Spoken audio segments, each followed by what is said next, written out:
Good evening, ladies and gentlemen, and welcome to the very last panel for today. I believe only the most determined ones remained tonight, but I hope that a lot of you are joining us online. So welcome to the panel titled Remembering and Honoring the Victims of Organized Crime that we are organizing in partnership with the Embassy of the Kingdom of the Netherlands in Serbia. Before I move into the topic and present my panelists, a little bit of housekeeping is in order. Just to mention that this discussion will be broadcast on Belgrade Security Forum YouTube and Facebook channels. It will approximately take 1 hour and 15 minutes. I will make sure that we stick to the time. And those of you who follow us online via Zoom platform, you can ask questions through the Q&A option during the discussion. We will take the questions and answer them later. And for those of you in the conference room, you can also ask questions at the end. There will be a 30-minute slot devoted for your questions. So to start, I believe that from those of you who are in the room, everyone knows who Pablo Escobar or Al Capone are. And I believe that most of the people would still recognize the names such as Darko Šarić or the infamous Velja Nevolja, who are leaders of local criminal gangs, but who became household names in Serbia, but also in the wider region. However, I would bet that fewer people would be able to recognize the names such as Jan Kuciak or Daphne Caruana Galizia or Peter De Vries, who are the names, these are the names of the journalists who were murdered over the past few years while they were investigating organized crime cases and corruption across Europe. Even fewer people would remember the names of people such as Boško Buha, police chief from Belgrade, or his counterpart from Tirana, Artan Čuku, very prominent figures from the Western Balkans, who have died from the hand of organized crime groups while they were trying to fight them. There are also countless other men and women who have suffered from organized crime around the world in one way or another, and who still remain anonymous. We don't remember their names. Their friends, their families of those who were assassinated, communities that were left broken, ravaged by drugs, by criminality, societies at large that are generally more unsafe. We all feel more unsafe without access to justice and hurt in so many ways. These are all the costs of organized crime if it is left unchecked. But the question that we are trying to address tonight, and I hope my distinguished panelists will help me, is how come that this is the case? How come that we remember the names of those wrongdoers more so than those that suffered because of them? And for this reason, this panel is devoted, as I said at the beginning, to remembering these numerous victims of organized crime, honoring them, and discussing about what can be done to support them and those who are left behind them. So I'm really glad that we have managed to convene this great panel of experts, practitioners, academics, policy researchers, and journalists, or former journalists. And we will try to tackle these issues from various angles. It is my great honor to welcome here, and I will try to go from my far right side, Síria Gastelum Felix, who is the Director of Resilience at Global Initiative on Transnational Organized Crime. She's also a former Emmy Award-winning journalist. She worked at the International Narcotics Control Board in Vienna, United Nations Global Initiative Against Human Trafficking, and she currently leads Global Initiatives Programming in Latin America, working on technology applications to empower civil society leaders. She also traveled all the way from Mexico, so thank you for that too, and welcome to Belgrade. Next, we have Sanja Ćopić, who holds PhD and is a senior researcher associate at the Institute of Criminological and Sociological Research from Belgrade. And she's also researcher and president of the executive board of the Victimology Society of Serbia. She currently serves as the editor of a leading academic journal of victimization in Serbia. She published extensively on victims of crime, domestic violence, human trafficking, the list goes on. But main focus of her recent work has been the use of restorative justice in criminal matters and victims' position in these programs. Welcome, Sanja. Next, we have Ivana Stevanović, who is executive director at Slavko Ćuruvija Foundation. This is an organization established in honor of the eponymous journalist who was murdered in 1999. The foundation supports free and independent journalism through enhancing professional ethical standards of work in the media, capacity building, and working on the effective protection of journalist safety. Ivana had a long career as a journalist. She came to the foundation after serving 10 years as a program manager at Center for Development of Nonprofit Sector, but she also worked for Radio B92, in other independent media, Radio Index, Blitz, Demokratia. Welcome, Ivana. Thank you for being here. And last but not least, we have Alberto Pasquera, who is joining us online from Milan, if I'm not mistaken. And he's an Italian licensed lawyer, and he holds a PhD in public international law. He spent more than 10 years in the Western Balkan region, so he's one of our own, if I may say. He worked on prosecuting war crimes, organized crime cases with Alex in Pristina, managing projects to strengthen the fight against serious crime in Serbia, including organized crime, corruption, human trafficking cases. He currently teaches international humanitarian law at the University in Milan and has his own law practice dealing with criminal and refugee law matters. Alberto, you're joining us online. Welcome to our little virtual space. So to start off, because it's a very late panel, and to keep things more interesting, we agreed to have a very short, quick and dirty round of introductory questions. So let's start with you, Syria.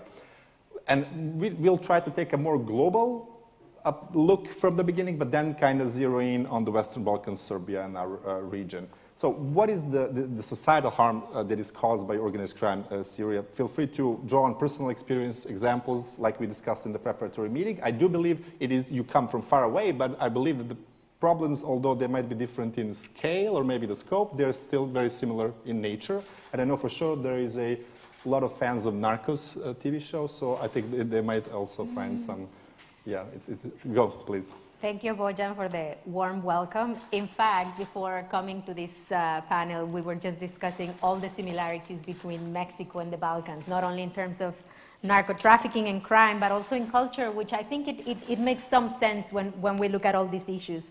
Well, the impacts of organized crime in victims can go from homicide, as we have seen. I mean, in Mexico has had for many years a few cities in the total world tally of the cities with most homicides. But what we've seen recently in Mexico is that a dramatic increase in disappearances. We have more than 90,000 these people who have gone missing. And this is really remarkable because it's directly related to organized crime. This increase in disappearances comes from 2008, when the so-called war on drugs was declared. So a lot of these disappearances have to do also with the increase of militarization for security. But we're talking about, I mean, homicides, disappearances, kidnapping, yes, but there's also other effects that are more embedded in the culture, something that in Mexico we call narco culture. For example, in my hometown, I am from Sinaloa. You've heard of the Sinaloa cartel. It's also home of Jesus Malverde, the so-called narco saint. It's got its own church, its own place for worship. But so what this tells us is that this criminal culture is part of pop culture now, and it's reflected in music, in fashion. It's just so embedded in popular culture that it's hard to say what is criminal and what is not. And this also happens with the victims, because we're talking of a society where victims and perpetrators are often not two different things. Perpetrators live in families with victims. Victims have been perpetrators, or perpetrators have also been victims of other crimes.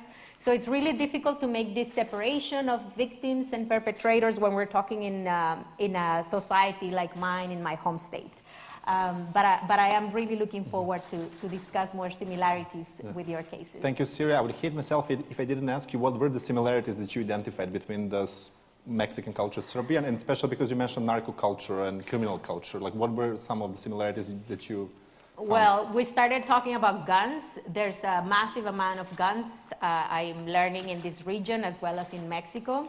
We're talking about alcohol, for example, and but also other cultural things that are reflected in this cultural violence. The patriarchal society, machismo, all those things could count as similarities. It rings a bell, I might say.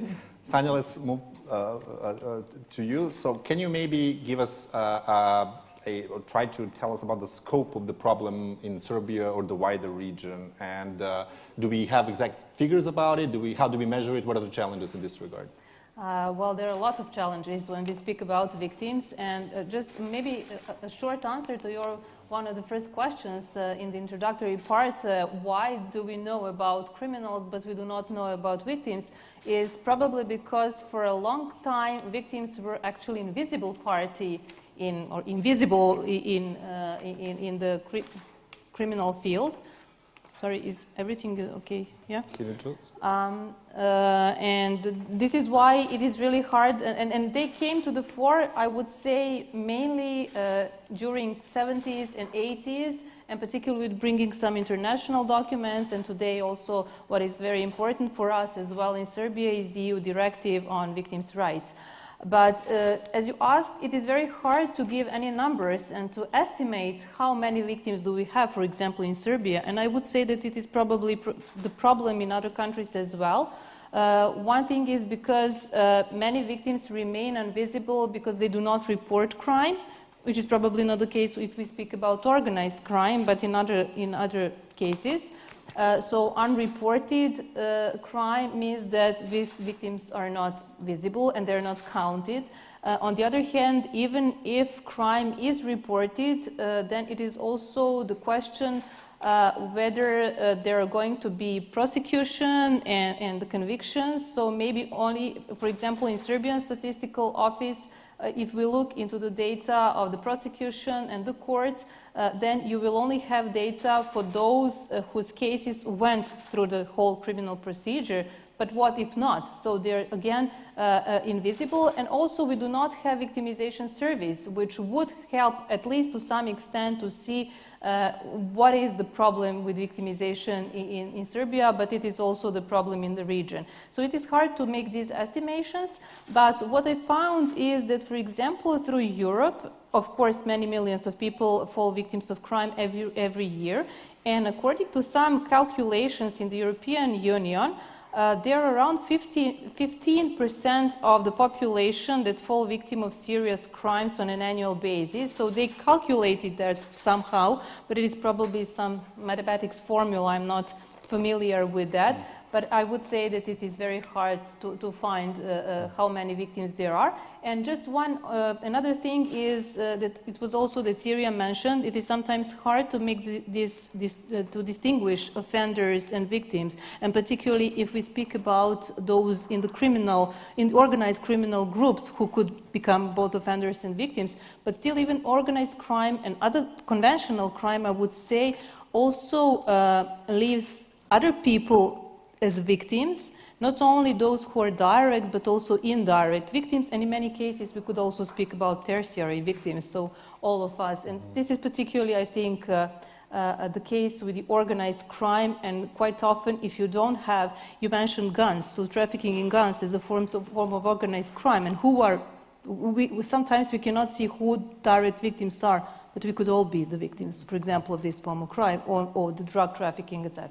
Thank you, Sanja, for these introductory remarks. You did mention that the victims are mostly invisible, but then let's go to Ivana. This provides a segue.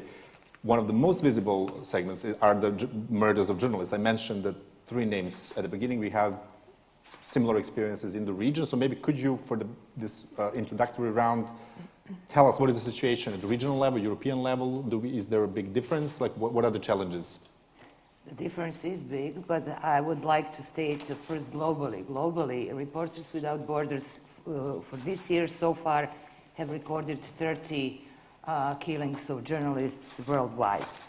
When we go to European level, if we speak of Council of Europe and their database of European countries, we have 6 murders of journalists this year. This is a huge increase comparing to 2 last year, to 3 the year before.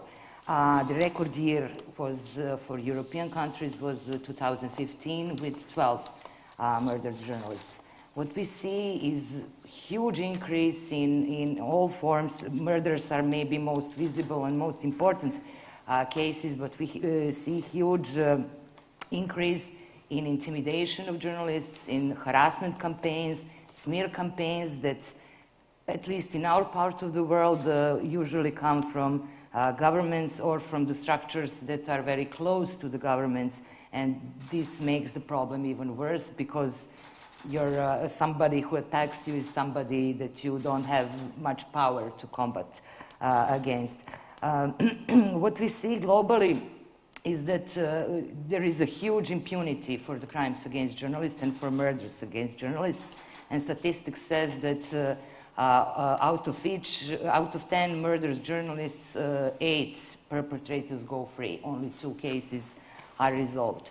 On this regional level, on Western Balkans level, what we see from year is increase in those unresolved cases, not only murders, but physical attacks, again, threats, harassment, and campaigns. And what we hear from every year from European Commission regarding all of our Western Balkan countries are demands for swift justice and for judicial follow-up on crimes against journalists.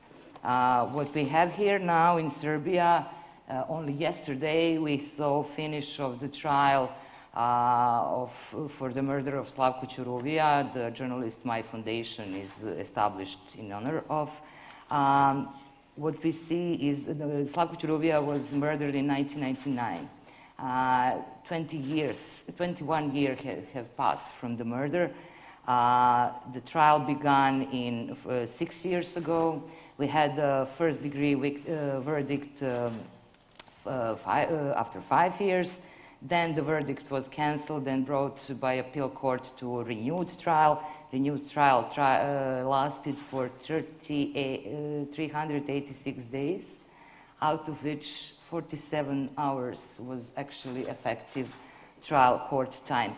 So what is important for everybody, and especially, of course, for the families and for colleagues and friends of murdered journalists, is a swift justice. But when it comes to journalism, the issue is larger, because the victim of the murders and of the crime is the truth itself, is the citizen's right to access information and to be informed. And it is also always the motive of the killings is to silence journalists. And thus, the judicial follow-up, the verdicts are necessary to have a closure and to send a very strong message that journalists cannot be killed, harassed, attacked, because the citizens are the ones who suffer.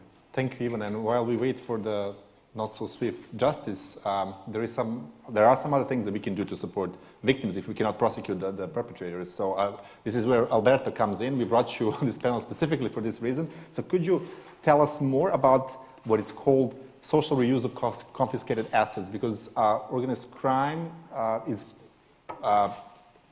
the profits is the main cause that drives it. So how can we use these illicit proceedings and try to help those who suffer from organized crime groups? And then try to explain this fairly technical issue maybe in this first address of yours. Go.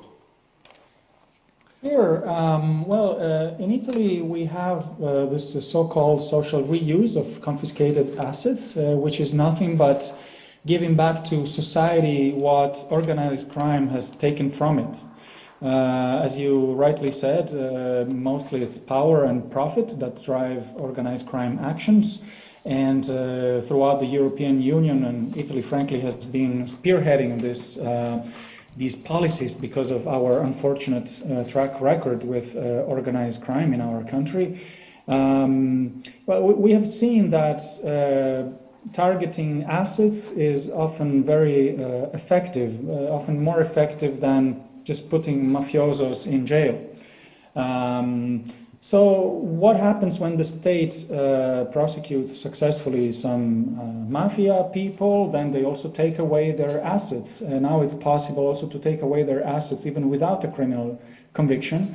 And what happens to these assets that are confiscated? They go, well, one option is just for them to go to the state budget. They can be sold and then the state will take the money.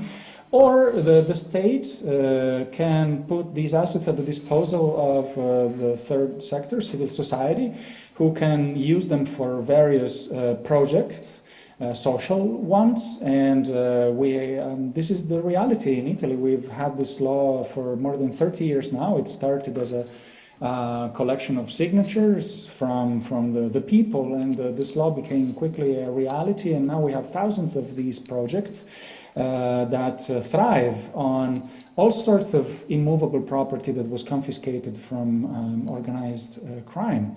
So agricultural lands, immovable property.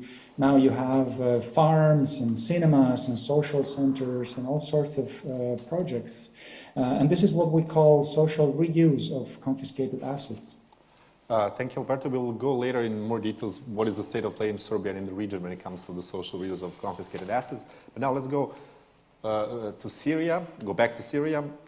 So Alberto mentioned what is the idea behind this social reuse is giving back to society what the organized crime took away from them. And you, I mentioned at the beginning, you lead the Resilience Fund and you have experience of supporting various community-based initiatives around the world that aim to reduce this social harm. Could you explain a little bit more what are some good practices and what is the role of civil society if we now set aside the role of the governments and what they can do? Yes, so... But also, sorry, also try to unpack this word resilience. We've been hearing about a lot in terms, in regards to extremism, democratic backsliding, but also, yeah, try to do that as well. Sorry for interrupting. No worries. I'll do it going a little bit back in history on how the Resilience Fund started. Actually, around 2014, around that time that the Global Initiative was funded, we wanted to see how people, how communities were responding to organized crime.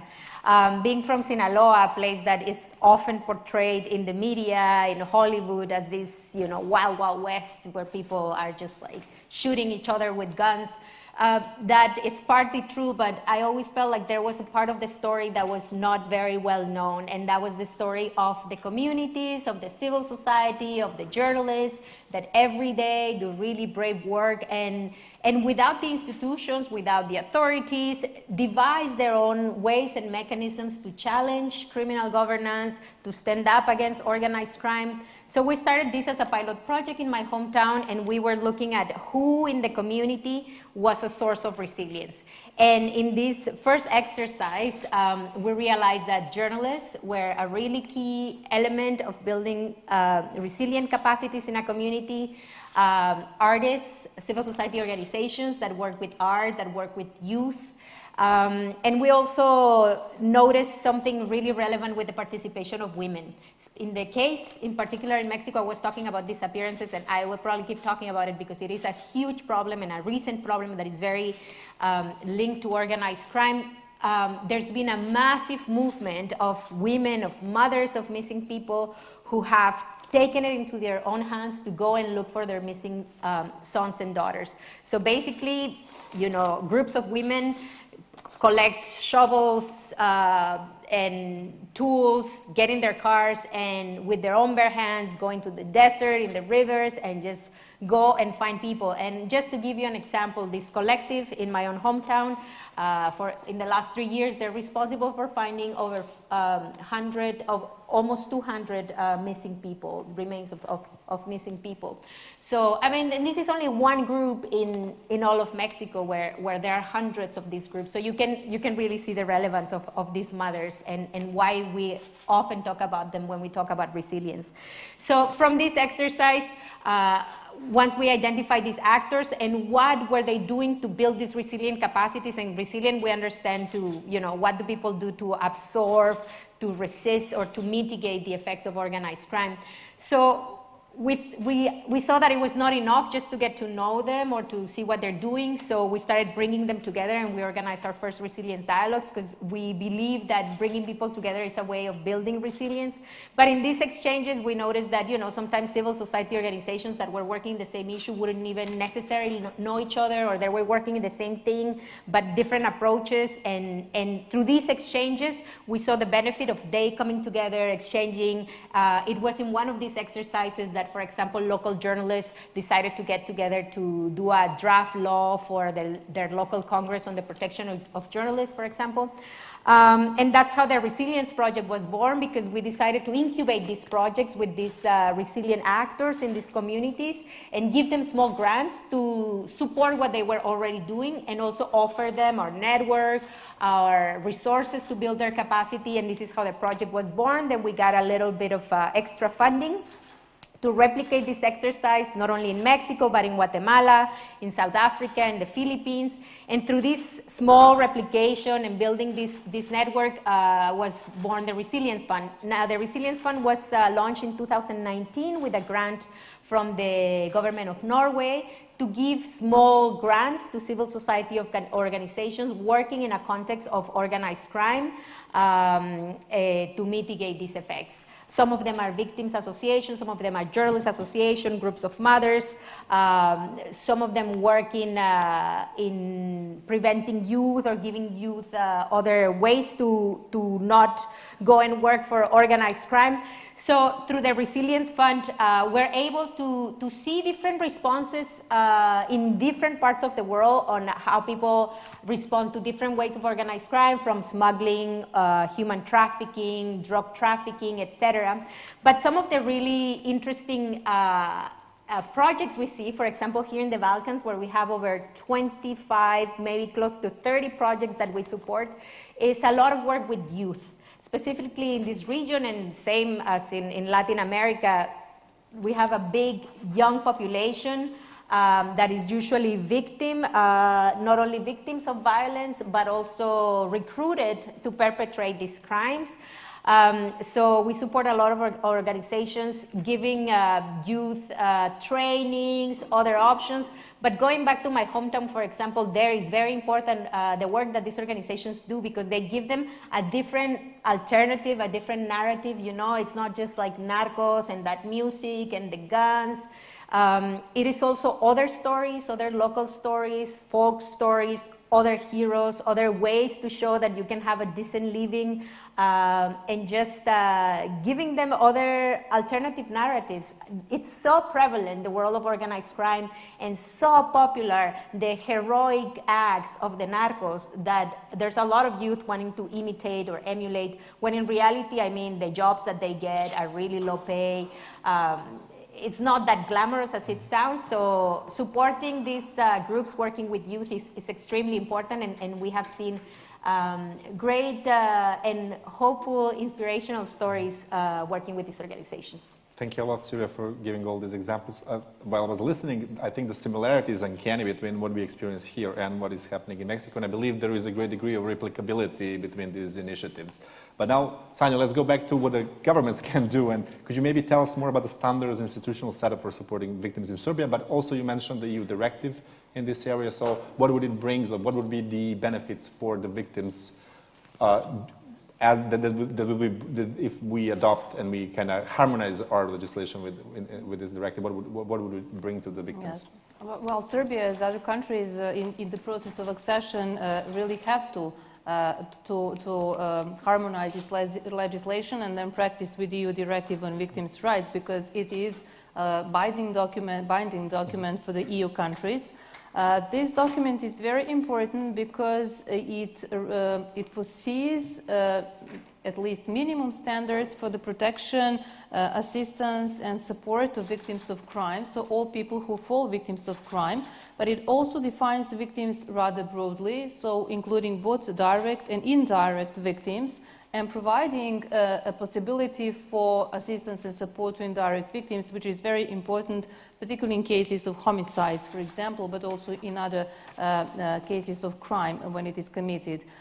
This document defines basic rights that victims should have, starting from the right to be informed, to be recognized, to be treated with respect and dignity, also to have access to justice, but also to have access to victim support, to organize victim support within the country in terms of both having generic and specialized services for crime victims, Also providing protection, particularly when victims are participating in the criminal justice procedures, so protection of victims as witnesses, if I could say, then the right to compensation and the restitution, which is very important, and quite often it is lacking in our systems, actually in practice.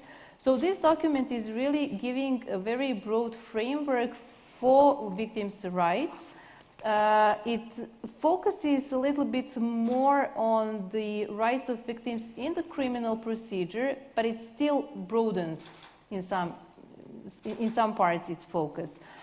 So I think that it is a good, at least we are in a position, when I say we, Serbia, in a position that we really have to do something, and that we have to use this accession period and the accession process to the EU as an opportunity to try at least to do the changes in our legislation, in our system, because there are many shortcomings when it comes to practice. I'm coming from the organization also, as you said, Victimology Society. We run one of the first, and still it is, I think, only generic victim support service in Serbia.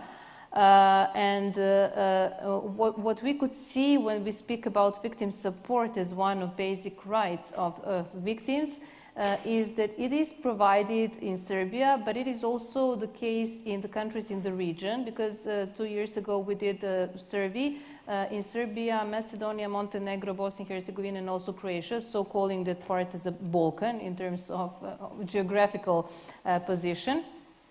And we found out that there are a lot of similarities. When it comes to victim support, development of victim support was not linear and it was not systematic, neither in Serbia nor in other countries.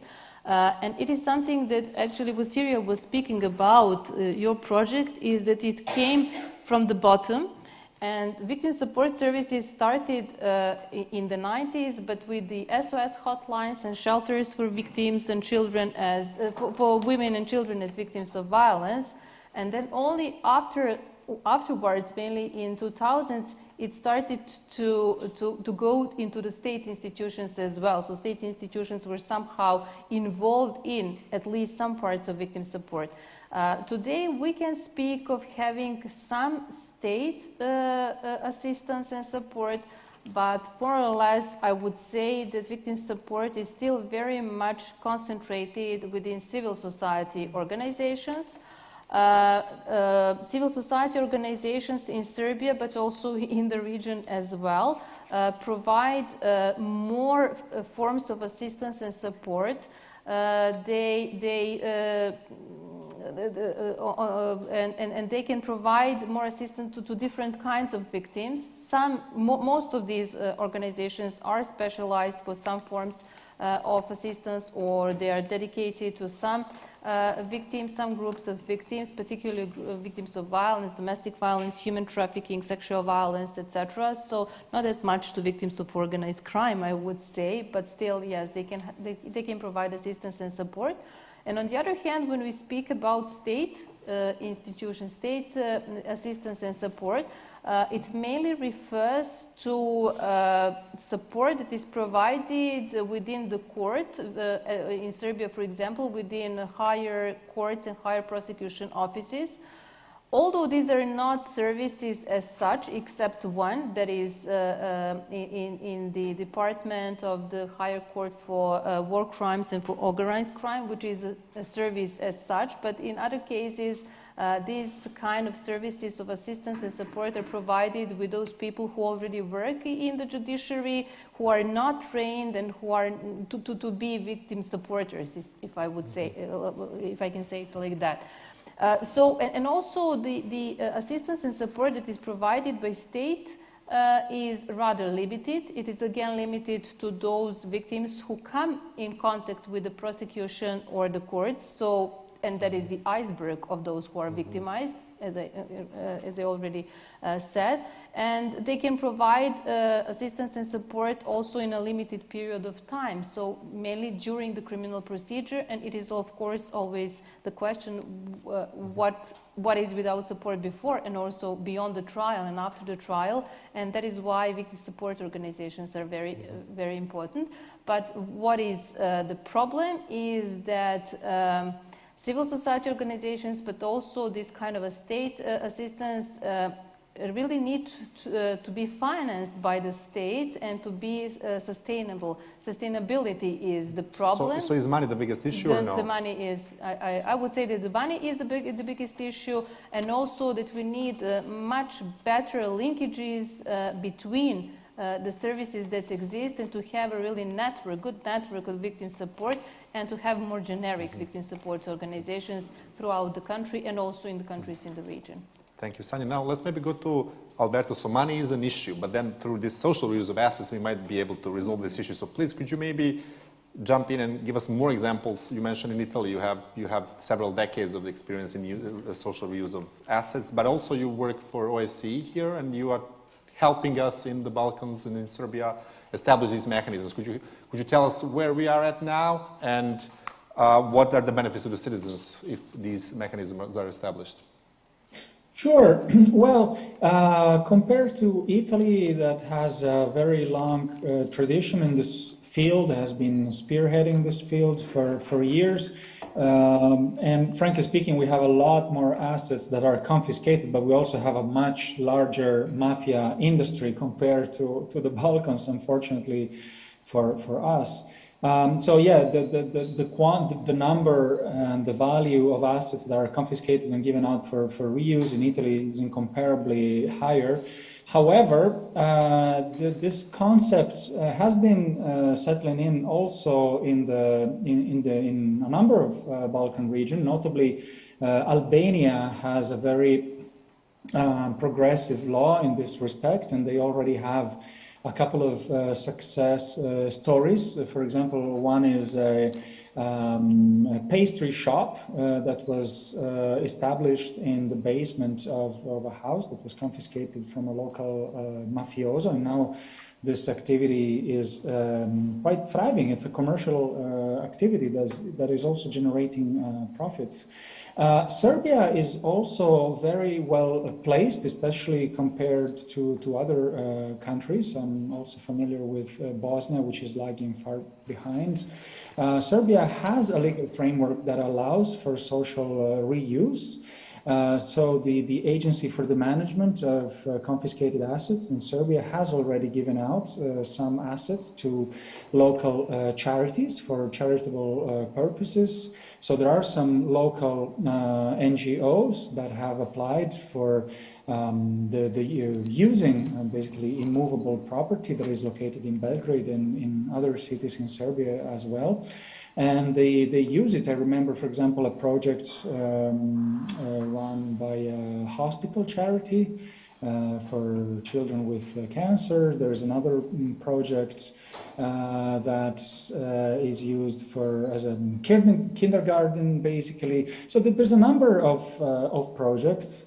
The process is not as transparent as we would like it to be, because the agency is very goodwilling. There's a lot of goodwill on the agency's side, but sometimes it's not 100% clear how these assets are allocated and to whom, and so there is perhaps some way to go in terms of advertising, or at least making it public as to what assets are up for grabs, if we might say so. So the OSCE organized a couple of workshops, for example, to just to make the Agency for the Management of Confiscated Assets and local NGOs to at least be aware of each other and establish a dialogue.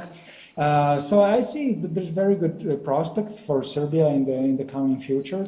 I'm also a bit, as I said, familiar with Bosnia, which is lagging behind Bosnia and Herzegovina. To start with, there's far fewer assets that are confiscated, and that is an issue in itself.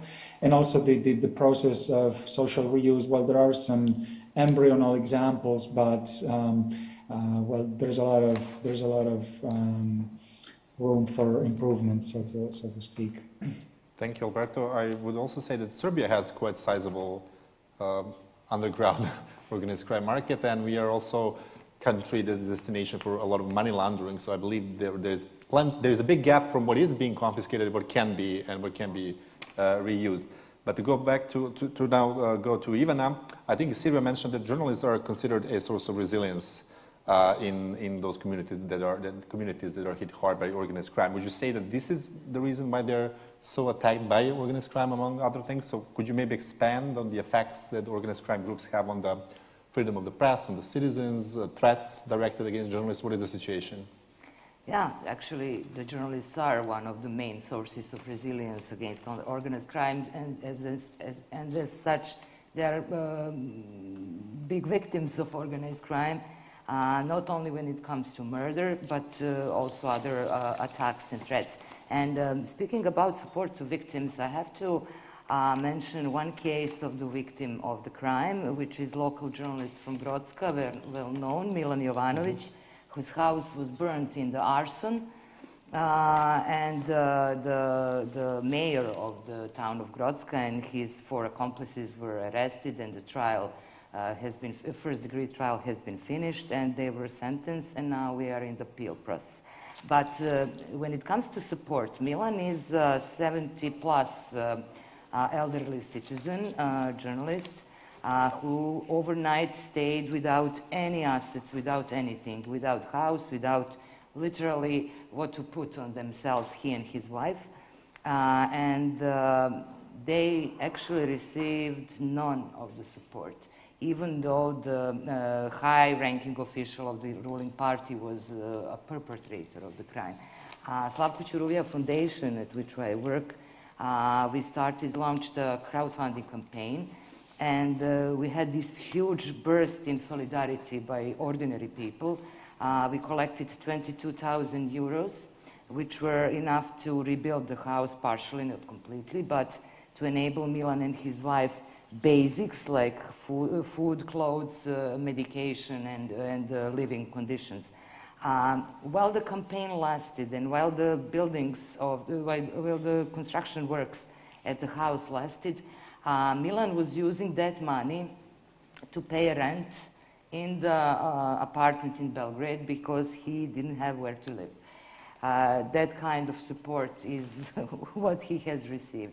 So we need to think about, also when it comes to journalists, about greater support, about the ways how to support people that stay without anything, or whose families and whose very lives are threatened. We have too many journalists right now in Serbia that are on tranquilizers, that are making family strategies, how to go to shops, how to perform everyday duties, because they are frightened, because they are targeted by smear campaigns and very dangerous harassment, online doxing, etc., etc. And they basically don't have any kind of support, psychological, financial, legal. So this is really a situation that is not promising for any kind of advancement of freedom of speech and safety of journalists. So yes, back to your question. What we see in Serbia in particular, but regionally also, that investigative journalists are actually the first ones who pinpoint the organized crime groups and organized crime deeds and the links of organized crimes with oligarchs, businessmen, and even politicians. And what they receive is a tremendous amount of threats by high-ranking politicians and government officials, and they are being declared mafia members themselves, actually. What we had with Portal Creek earlier this year, when all these Velja, Nevolja, and organized groups were arrested, was that state narrative, the parliamentary narrative, the Speaker of the Parliament, they all accused Greek of being in the function of one of the clans, mafia clans that are in war, which put journalists of Greek in the middle of mafia war, severely endangering their safety. We were at the moment, Slavko Čuruvija Foundation, but other media and journalists associations, part of the government's working group for safety of journalists. And we initiated, our colleague initiated discussion within the group of the case and public condemnation of that kind of narrative about journalists of Greek. And we received no reply. We left the group, and why I'm telling this? I'm telling this because we are putting mechanisms to protect journalists in place, but actually these mechanisms are not working. They are just box ticking, because when you have a governmental body where Prime Minister participates that is devoted to protection of journalists, who cannot even condemn a very, very dangerous campaign against one media outlet and their journalists, what's the point then? So I think we need to reestablish the whole mechanisms of protection. We need to have more solidarity, more pressure from abroad, and cases you have mentioned in Malta, in Slovakia. When you listen to the people who were left behind those crimes, two crucial things in any progress in this kind of investigation was huge solidarity among citizens, huge protests, huge pressure from abroad, from European Commission in particular, and a very important thing that somehow cannot begin to live in Serbia is huge solidarity by journalists and media community with the prefix, you can kill a journalist, but you can't kill the story. So many journalists continued where Daphne Galizia and Jan Kuciak stopped, and continued to investigate and republish their stories on the European level, and even those investigations actually even led to progress in investigation of their murder. So we need that kind of building solidarity among citizens, media workers, and establishing mechanisms to protect journalists that are left without anything, being victims of the crime. Thank you, and I think solidarity came across from your presentation the most, and I think it's particularly important to rely on solidarity in case, if in countries like Serbia, where there have been clear links, evidence now by so many stories that there are links between the organized crime and the government. And I think also while we were discussing, we mentioned citizens as the tertiary victims of these crimes because they are denied the right to be informed, and yeah, this is also an issue. And then I think it's also, you mentioning these names, keeping them in memory, like your foundation is doing in regards to Slavko Čuruvija. But this provides me segue to go to Syria, and this will be the last question. I will also ask the audience to kind of gather their thoughts and come up with questions for the panel. And also, if there is any online question, please can you give me the paper with those so that I can circulate it among. But Syria, in these last couple of minutes, could you tell us why is it important to remember victims of organized crime, to talk about them, and especially I'm interested to learn about, and I believe the audience is too, about the Faces of Assassination project that your organization is. Yes, thank you. And I can also say now that's another similarity between Balkans and Mexico. This situation of journalists in Mexico, as you know, Mexico is, if not the most dangerous country for journalists, it's definitely one of the most dangerous. And you were mentioning the issue of solidarity, this need for international attention. Most of the cases of assassinated journalists in Mexico happen outside from Mexico City. So you can find a story, bury it in the newspapers, but we know that that story is going to disappear in a couple of days and nothing is going to be done. I mean, 99% of the cases remain in total impunity. So what we launched, the Assassination Witness Project, last year, the objective is to to establish a global monitor on assassinations related to organized crime, to see patterns, to see themes, to see ways that these assassinations operate and are used by organized criminals in order to create better policy, better multilateral mechanisms. But the main objective of this project is to keep these activists, these journalists that have lost their lives for standing up to organized crime, keep them in the memory, because these stories will disappear if we let them. So the idea is, and as part of this project, this campaign, is that last year we launched a book with 50 profiles of prominent land defenders, human rights activists, journalists included, the ones that you've mentioned here too, Daphne, Jan Kuciak, were included in this project. And the idea is that every time there's a death anniversary, any updates on the case, we keep reporting on them and keep publishing stories. Our idea is to keep talking about these cases until they're solved. And I wanted to also touch upon something that you said, that the victim support has come from the victims themselves. That's also something that has happened in Mexico. If it wouldn't be for the victims, if it wouldn't be for the mothers of missing people, for the families of the journalists, these actions that we see from governments wouldn't be there. They have done it as a result of the victims being pushy and insisting, and that's how governments have reacted. But yeah, just very quickly, I just wanted to give an example. You also said that when you kill a journalist, you kill more than just one person. And I wanted to bring the story of Javier Valdez, because he was a journalist that was a friend of mine. He was from Sinaloa. He was at the moment covering the fight in between the Sinaloa cartel after El Chapo got detained last time. There was a break in the cartel, and these two factions were fighting. He was reporting on that, and he was assassinated. And when this assassination happened, we were in the middle of organizing these resilience dialogues. We were talking about him on how can we really make the society, make the communities to really support journalism and see journalists as part of their community, as part of the resilience of their communities. All this was ongoing when this assassination happened. And we were even scared to say that we were from the Global Initiative Against Transnational Organized Crime, or just very scared to talk about things when something so shocking and scary happens in a community.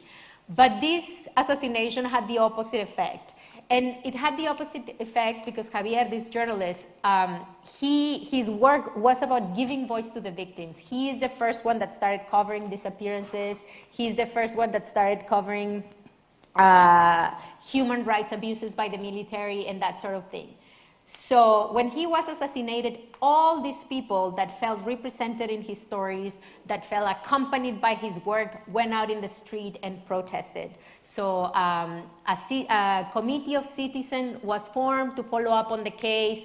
Different communities of artists, of victims organizations, of civil society organizations came together to put pressure on the local government and the national government to make this an example of justice. Unfortunately, we cannot talk about justice in this case yet, but the material authors have been already convicted, which is unheard of in Mexico.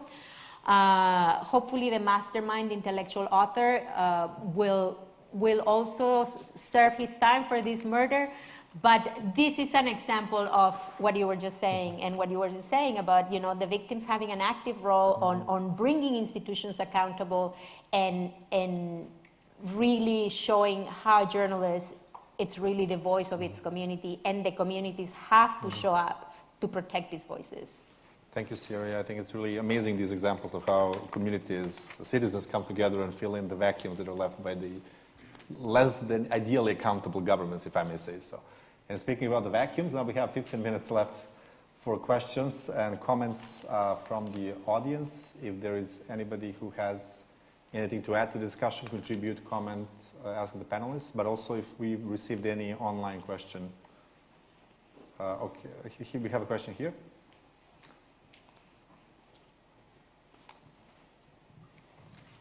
Thank you to all the panelists. I'll be brief. I'm not from the field, so this was a very interesting discussion for me to follow. I'm actually Boyan's colleague from the Berlin Center for Security Policy. I was actually curious. We heard some of the examples that are very well known in Serbia about especially the government role in this kind of promoting this rhetoric, or actually through the pro-governmental media, of promoting this kind of rhetoric of hatred, and that actually endangers journalists who are dealing with these topics, etc. So I was curious, in Mexico, maybe you have some similar examples, or I would like to know if the government is like proactively participating in this kind of rhetoric, or is it maybe just rhetorically against this kind of questions, but then again, of course, through the corruption sidelines, etc., then maybe influences in other way, but rhetorically, how does it look like in the media? And yeah, that's it. Well, I would say that, again, another thing in common. I think the government in general is hostile to journalists, you know, in the way that discredited them, harassing them, just in the way that, you know, the news of one more journalist being killed is handled in a press conference is totally insensitive and sends the wrong message. The way that authorities talk about journalists gives the impression that journalists are irrelevant, disposable, or whiny, and this is very concerning. I mean, the situation we have, and also knowing that in most of the cases, the perpetrators are not organized crime groups, but members of the government is very concerning. And yeah, unfortunately, this is the case. I don't, you know, there's not even a facade of protection for journalists. On the contrary, I would say the situation has worsened in the last years. And the discourse has also worsened and become more hostile. Thank you. Any other question or comment? Liz, here.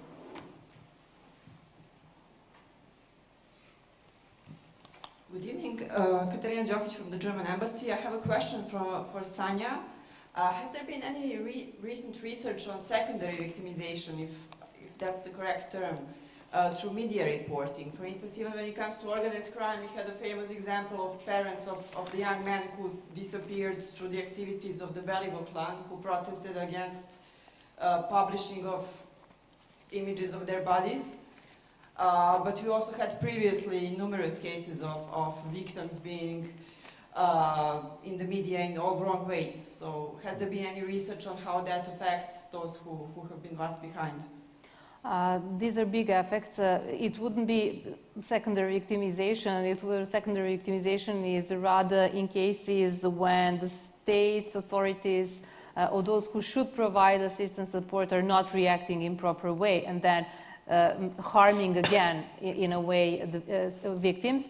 But yet, I don't know about any recent research, as you mentioned, but the media could be also problematic in terms of additionally harming or inflicting pain on the victims and on victims' families through the way they are maybe reporting in some cases, if it is what you mentioned or you think about. So it is very problematic, because I think in that way media should be much more sensitized how also to report about particular cases and not to inflict more pain and to harm those who left behind the victim, but also to write about the victim, him or herself, in a way that is somehow to blame the victim for what happened, or maybe then to blame the family or other people for what happened.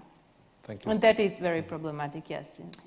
Something. Yeah, I just wanted to ask you if you want to talk about the media angle. You're completely right, but we have this terrible situation that self-regulatory body for media, Press Council, is powerless before those kind of media that are always victimizing again and again victims and hurting them. The data is that we have over 50 breaches of the Code of Conduct of Journalists of Serbia daily. By press, only by press, not broadcasting systems, only by press. Those who are the champions of breaching the code are also the ones who receive most of the money from the budget, local and government and the national budget for media projects. So you can see direct link of how actually again the state is responsible because they are, through the money they are enhancing that kind of reporting and effectively undermining press council as self-regulatory body. And this is something that we are in media community also trying for years now to end, but we are powerless because those are the same media that are doing dirty job for government and who are also leading smear campaigns against journalists and civil society actors and everybody else. Thank you, Ina. Any other questions, thoughts? We have money in the back, please.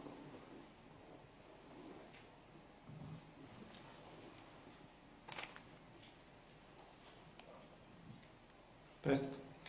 I have a good evening. My name is Mate Ratonovic. I'm a journalist. I have a question for Mr. Pasquero, if I'm pronouncing it correctly. I think that we just briefly touched upon the effects of of policy that is aimed at confiscation of illicit proceedings. So, do you have any data on Italy that would illustrate the relative effectiveness of those policies? Don't have to be the numbers of millions of dollars of it's worth, but do you have any secondary research that shows that this policy actually managed to reduce crime or recruitment into crime families? Or thank you. Well, thanks for the question. Unfortunately, I don't have a straight answer for you. There is probably some academic research that has been done. As you can imagine, it's hard to give a conclusive answer. We would need to imagine to have the counterfact, like without these policies, how much crime there would be, which is, frankly speaking, quite scientifically quite impossible to establish. Well, we can establish some sociological, somewhat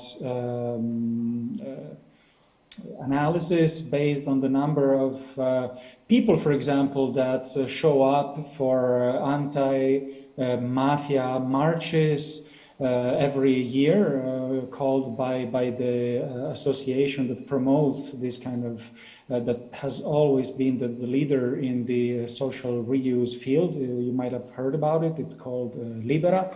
I can show a map of their projects of social reuse throughout Italy. And the turnout at these events is quite remarkable, which is something that, frankly, I haven't seen in the Balkans at all, ever.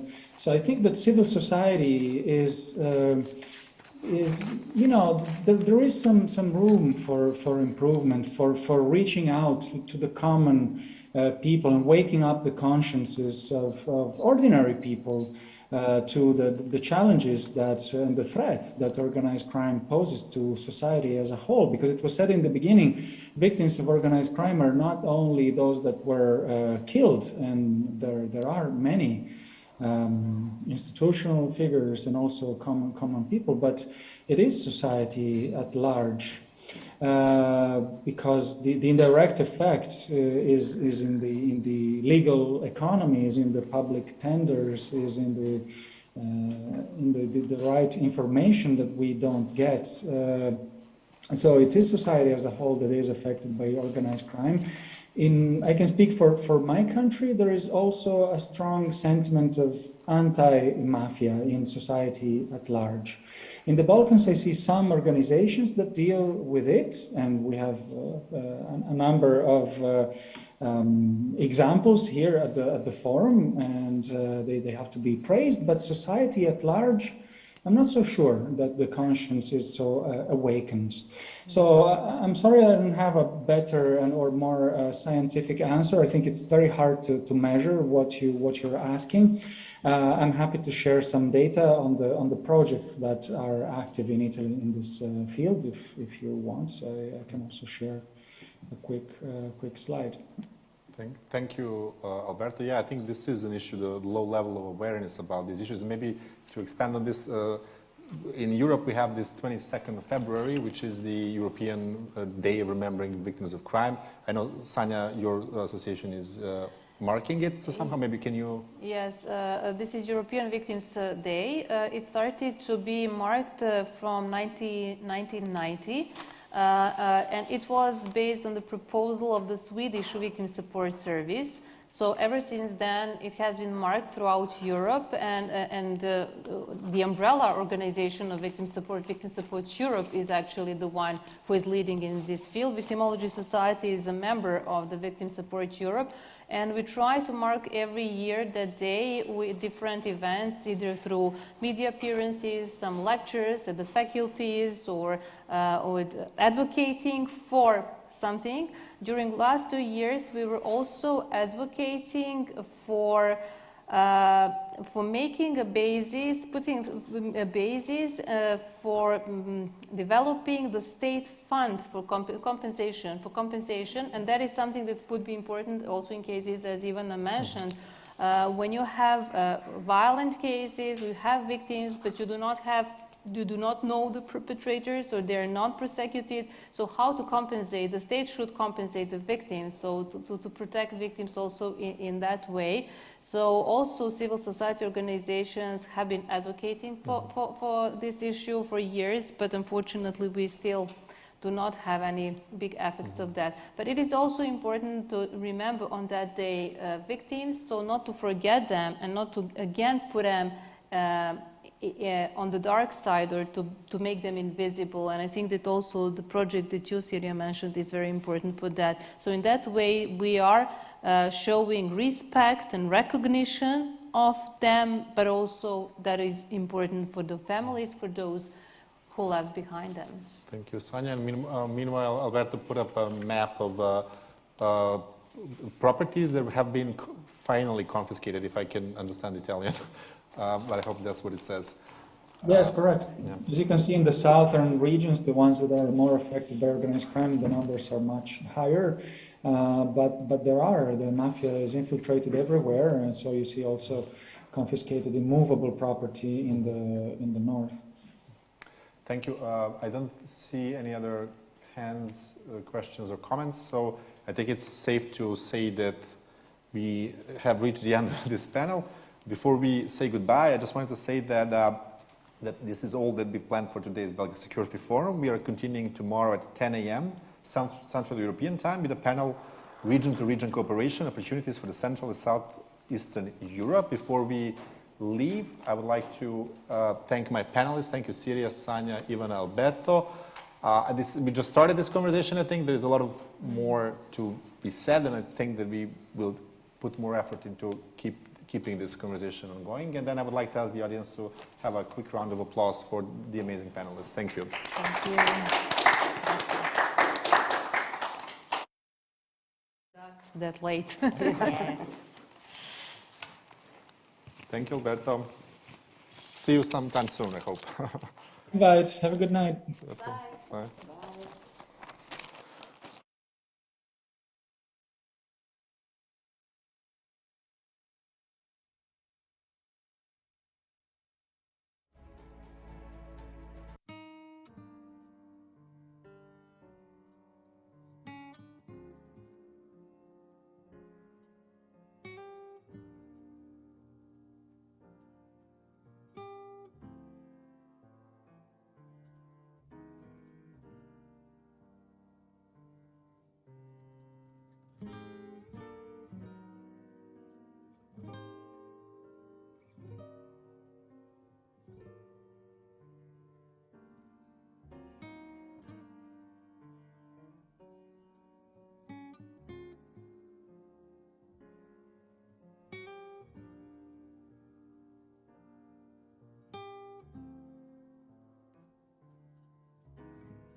you.